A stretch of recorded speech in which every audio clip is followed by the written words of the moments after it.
for good times, laughter, and wishing Merry Christmas to the people who mean the most. Here's everything you need to know when sending your holiday cards this year. Schedule a batch writing session, so before you need to stamp them and mail them, set aside some time, an hour or so on a couple days if you have a really long list, and just write your letters. You can put on some holiday music, you can make it fun and festive, and write your cards all at once. A lot of people try to do it in between tasks. I've had friends who have a stack of cards, and in between meetings, they're like filling out one or two. That's not how you want to fill out cards. A big part of the holidays is taking some time aside to be grateful for the things in your life. So do that when you're filling out your Christmas cards. Set aside some intentional time to fill them out. It'll feel more rewarding and fulfilling than just treating it like a task in between other things.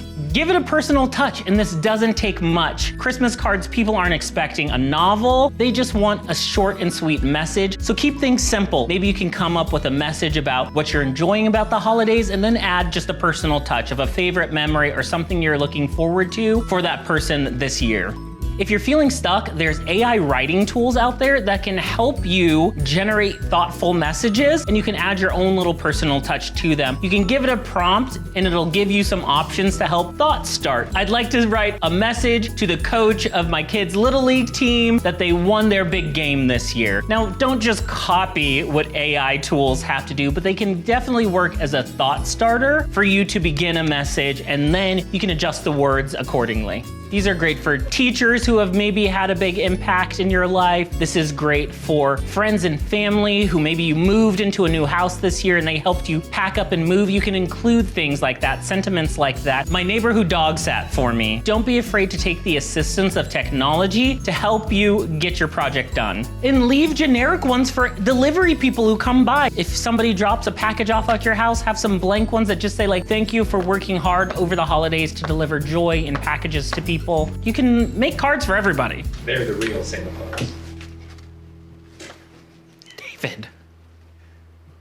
They're elves, not Santa. With anything, let me encourage you to plan and start early. Just simply start with a list of everyone you want to give cards to this year. That'll be a good jumping off point. And if this is maybe your first year sending cards, or you've sent cards previously, but all the information is disorganized, maybe start a Google Doc or a spreadsheet with everyone's name and addresses so you can accumulate everybody's information in one place that you can use year after year. Wishes for you this holiday season. Of course, there's lots of digital and online tools. You can order photo greeting cards to send out and do it all online. Usually that will save your information on a profile that you can use for the following years as well. Pre-printed labels are also gonna save you a lot of time. I don't think anybody who's ever received a Christmas card is gonna judge you for not handwriting their address and your address on the card. So take little shortcuts where you can, and especially if you're handwriting or doing cards yourself that you're going to mail, order those stamps ahead of time. You can order those stamps online from the post office. You can choose your design and you can get exactly how many you need. And plan for next year. A big tip that you can take advantage of is wait till after the holidays. There's gonna be racks and racks of cards that'll be discounted heavily. So get those cards for next year. And you can even save your cards for following year. You can include a different picture, a different message. You don't have to waste unused cards. You can use them